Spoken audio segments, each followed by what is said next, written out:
ചേട്ടൻ എന്തിനാ എന്നെ ഇങ്ങനെ അവോയ്ഡ് ചെയ്യുന്നത്? ചേട്ടന് ഇഷ്ടമാണെന്നല്ലേ പറഞ്ഞുള്ളൂ. അതിപ്പോൾ ഇത്ര വലിയ തെറ്റാന്നൊന്നും എനിക്ക് തോന്നിയിട്ടില്ല. എൻ്റെ പൊന്നു മോളെ, ഞാൻ 100 വട്ടം പറഞ്ഞല്ലോ എനിക്ക് താല്പര്യമില്ലെന്ന്. എന്നെ ശല്യം ചെയ്ത് പോയി തന്നൂടെ?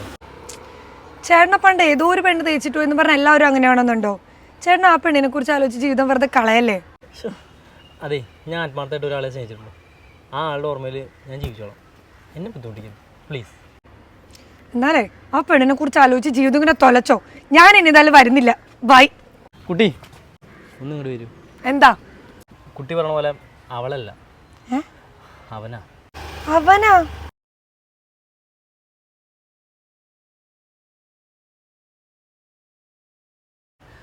അവനിപ്പോൾ ഏതവൻ്റെ കൂടെ എനിക്കറിയില്ല. ഏതവൻ്റെ കൂടെ ആണെങ്കിലും അവൻ ഹാപ്പി ആയിരിക്കും.